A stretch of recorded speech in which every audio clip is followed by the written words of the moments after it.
नमस्कार दोस्तों, स्वागत है आप सभी का आपके channel education for better tomorrow में। आज हम आपको बताने जा रहे हैं सीएचओ के बारे में, जो कि who is community health officer, यानी हु इज़ सीएचओ, सीएचओ कौन है, role of CHO, salary of CHO and how to be a CHO, यानी कैसे एक कम्युनिटी हेल्थ ऑफिसर बना जाता है। इन सब के बारे में हमने एक सर्वे किया था यूट्यूब पोस्ट के माध्यम से, जिसमें मोर देन 86% लोगों के रिकमेंडेशन आए हैं कि इस पे उनको जानकारी चाहिए। लगभग 150-200 वोट्स आए थे, जिसमें से 86% से ज़्यादा लोगों ने इस वीडियो का डिमांड किया था। तो आपके डिमांड पे ये वीडियो आज आ गया है। तो वीडियो को लास्ट तक देखिएगा, आपके सारे डाउट्स क्लियर हो जाएंगे। जो बेसिक क्वेश्चंस है इसमें, वो सारे हम यहाँ पे देख रहे हैं। वीडियो थोड़ा लंबा होगा, तो इसके लिए परेशान नहीं है ना, फिर भी हम इसको लगभग 10-12 मिनट के अंदर कवर करने की कोशिश कर रहे हैं। अब इसमें हमने जैसा कि बता दिया, तो अब हम इसको एक एक करके देखेंगे। उससे पहले चैनल पे जो नए हैं, चैनल को सब्सक्राइब कर ले, ऐसे ही अपडेट्स भरी इन्फॉर्मेशन भरी वीडियोज़ पाते रहने के लिए, हमारे साथ जुड़े रहने के लिए। और वीडियो को ज़्यादा से ज़्यादा लोगों तक शेयर करें, जिससे इन्फॉर्मेशन बाकी लोगों तक भी पहुँच सके, बाकी लोगों की भी हेल्प हो सके। चलिए हम देखते हैं इसमें सबसे पहला question, who is community health officer, यानी सीएचओ कौन है, हु इज़ सीएचओ।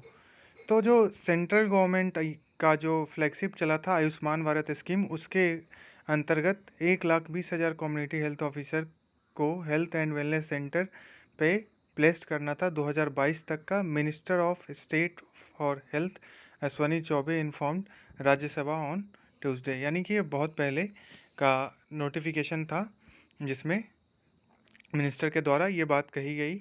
उसके बाद 2019 से ही इन पोस्ट पे सीएचओ की बहाली स्टार्ट हो गई एनएचएम के द्वारा। तो अलग अलग स्टेट के अलग अलग एनएचएम जो हैं, वो नेशनल हेल्थ मिशन, उनके द्वारा इसकी नियुक्ति की जाती है। तो as part of Ayushman Bharat health and wellness centre HWCs, all the sub-centers, primary health centers and urban primary health centers are to be upgraded into HWCs to deliver comprehensive primary care। यानी कि जो भी सब सेंटर पहले था, उसको health and wellness centre में convert किया जाएगा, और वहाँ पे जो है बेसिक जितने भी गवर्नमेंट के स्कीम से उसका लाभ उन तक पहुँचाया जाए, और प्राइमरी हेल्थ केयर फैसिलिटी उनको अच्छे तरीके से, थोड़ा सा और कॉम्प्रिहेंसिव मैनर में प्रोवाइड किया जाए। तो इस प्लान के द्वारा 1.5 लाख HWCs को फाइनेंशियल ईयर 2022 तक क्रिएट करना है। कहीं कहीं अभी डेवलप हो चुका है, कहीं कहीं अगर आप लोगों में से कुछ लोग प्लेस हुए होंगे तो वहाँ पे अंडर डेवलप्ड या फिर डेवलपिंग स्टेज में दिखेगा ये। Community health workers works in those who are health insurance or access to traditional medical cares and are responsible for their health। तो ये वैसे लोगों को फर्स्ट एड और basic health screening test provide करता है, और उनके हेल्थ के बारे में, उनके राइट्स के लिए एडवोकेट करता है, जो इन सभी सुविधाओं से अछूते रह गए हैं आज तक, और उनको अप्रोप्रिएट मेडिकल केयर जो उनकी नीड है उसको प्रोवाइड करने में कम्युनिटी हेल्थ ऑफिसर का बहुत ही बड़ा रोल है। ठीक है। जो unreserved individual and community receive services and resources addressing health needs, collect data and release information to stakeholders to inform, यानी उसमें से वो डेटा कलेक्ट करवाना, आशा से एएनएम वगैरह का भी रोल होता है इसमें।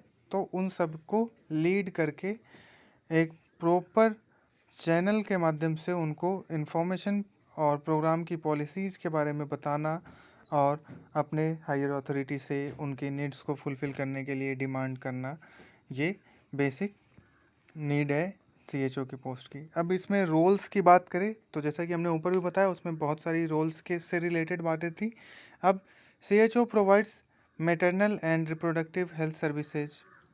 तो ये जो बेसिकली है, मतलब इन्फेंट और जो गेस्टेशनल एज में जो फीमेल्स होती है उनके लिए neonatal and child health services, treatment for minor alignments, health education and referrals, many at the level of the household। तो बहुत सारे सर्विसेज है, जैसे कि ओल्ड एज के लोग हैं जो नहीं आ सकते, तो कभी कभी सीएचओज उनके घर भी चले जाएंगे, क्योंकि हेल्थ और वेलनेस सेंटर एक पर्टिकुलर समाज का होता है। तो वहाँ पे आप खाली टाइम देख के या फिर आने से पहले अपने सेंटर पे या जाने के टाइम उनको विजिट करके तो एटलीस्ट उनका जो बेसिक है वो आप देख के उनको रिकमेंडेशन या फिर कहीं और रेफ़र करने के बारे में सजेस्ट कर सकते हैं।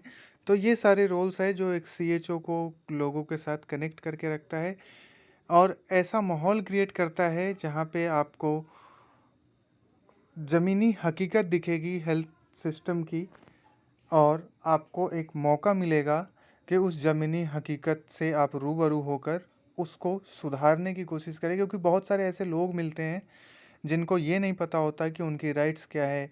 वो ऐसे ही बोलते हैं कि सरकार सब ऐसे ही होते हैं, चोर होते हैं। इस तरीके का जो मेंटलिटी बना हुआ है, इसको आप सीएचओ के पोस्ट पे आने के बाद ख़त्म कर सकते हैं, क्योंकि आप भी एक पार्ट है गवर्निंग बॉडी के हेल्थ मिनिस्ट्री के अंडर में। तो आप अपनी ड्यूटी अगर सही से करेंगे तो लोगों के मन में एक विश्वास बनेगा, लोग आपके साथ कनेक्ट होंगे, आपको सपोर्ट करेंगे और आप और बेहतर सर्विस डिलीवर कर पाओगे उन एरियाज़ में जहाँ पे आप पोस्टेड होगे। इसके बाद ये परफॉर्मेंस बेस्ड इंसेंटिव है, ये आपको नेट से भी मिल जाएगा कहीं से। तो इसमें ओपीडी चलाना है और बाकी जो एक्टिविटी करानी है, एएनसी है, ट्यूबरक्लोसिस है, तो इस एचबीएनसी विजिट, इन सब के बारे में दिया गया है। ये 15 क्राइटेरिया है जो परफॉर्मेंस बेस्ड इंसेंटिव 15,000 का जो बात किया जाएगा सैलरी में, या फिर आपने कहीं से सुना होगा, तो वो इन्हीं के हैं। और इसी में वो 15 क्राइटेरिया के 1,000 फॉर ईच। तो जो क्राइटेरिया आपका फुलफिल होगा वो परफॉर्मेंस बेस्ड इंसेंटिव आपको सैलरी के साथ ऐड ऑन हो जाता है। तो अब हम इसमें सैलरी की बात करें तो 40,000 पर मंथ है ओवरऑल सैलरी की बात, जिसमें से 25,000 बेसिक पेमेंट है और 15,000 परफॉर्मेंस बेस्ड इंसेंटिव है, जिसका मैंने यहाँ पे क्राइटेरिया बता दिया है। अब सीएचओ कैसे बनते हैं वो जानते हैं। तो उसके लिए चैनल पे जो नए हैं चैनल को सब्सक्राइब कर ले, ऐसे ही अपडेट्स भरी इन्फॉर्मेशन भरी वीडियोज़ पाते रहने के लिए, हमारे साथ जुड़े रहने के लिए। जिन्होंने अभी तक सब्सक्राइब नहीं किया है अभी सब्सक्राइब कर ले और हम आगे आपको बताते हैं। और उससे पहले चैनल को शेयर करें, वीडियो को शेयर करें, जिससे इन्फॉर्मेशन बाकी लोगों तक भी पहुँच सके, बाकी लोगों की भी हेल्प हो सके। तो अब हम इसमें सबसे पहले इसमें क्राइटेरिया देखेंगे कि क्या क्राइटेरिया है। इसमें कुछ इंपॉर्टेंट डिटेल्स है, जिसमें एज लिमिट की बात करें तो 21 to 40 ईयर्स, और इसमें कहीं कहीं पे रिलैक्सेशन है एज में एज पर गवर्नमेंट रूल्स। तो जो कैटेगरी वाइज जो रिजर्वेशन है एज का वो भी है, और किसी किसी स्टेट्स में 40 को इम्प्रूव करके 43 45 तक भी रखा गया है, लेकिन बेसिक जो है वो 40 ईयर्स है, 21 to 40 years age limit. Educational qualification की बात करें तो candidate must have completed BSc nursing, post basic BSc nursing और इंटीग्रेटेड बीएससी नर्सिंग या integrated post basic BSc nursing और GNM qualified. The candidate must have completed BAMS from recognised institute along with internship. तो ये criteria है जो educational purpose से related हो गया। अब how to apply for the post of NHM CHO, तो कैसे अप्लाई करना है। तो इसके लिए आपको जिस भी स्टेट में अप्लाई करना है उसका ऑफिशियल वेबसाइट को विजिट करना है। Visit the official website of NHM for CHO. On the home page updates news will with link has been shown. Select the link of NHM CHO notification. जिस भी year का होगा, अभी 2021 है तो 2021 का। Read the notification carefully. The candidate have to register to log in with the website.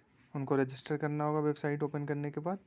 Basic details fulfil करने, अपने क्वालिफिकेशंस फुलफ़िल करने, फिर फ़ोटो सिग्नेचर अपलोड करना है और अदर डॉक्यूमेंट जो भी आपके एकेडमिक से रिलेटेड या कोई क्राइटेरिया से रिलेटेड मांगा जा रहा है तो वो अपलोड करना है। पेमेंट करना है, किसी किसी स्टेट में पेमेंट होता है करना, किसी किसी स्टेट में फॉर्म फ्री ऑफ कॉस्ट होता है। तो payment of pay application fee as required. Take print out of the final submitted page. तो इसका प्रिंट आउट लेना है फ्यूचर रेफरेंस के लिए, और एप्लीकेशन नंबर कहीं डाउन करके नोट डाउन करके रखना है, जिससे आपको फॉर्म भरने के बाद जब एडमिट कार्ड आए और आगे का कोई हो प्रोसेस तो उसमें आपको वो रेफरेंस नंबर रहना चाहिए जो एप्लीकेशन नंबर है, जिससे आपका आगे का काम होगा। तो ये बेसिक जानकारी थी सीएचओ के बारे में। Thank you for watching our video. Kindly subscribe this channel for getting updates and share this channel to help others. तो ऐसे ही अपडेट्स भरी इन्फॉर्मेशन भरी वीडियोज पाते रहने के लिए चैनल को सब्सक्राइब करें, वीडियो को ज़्यादा से ज़्यादा लोगों तक शेयर करें, जिससे इन्फॉर्मेशन बाकी लोगों तक भी पहुँच सके, बाकी लोगों की भी हेल्प हो सके। बहुत बहुत धन्यवाद। जय हिंद।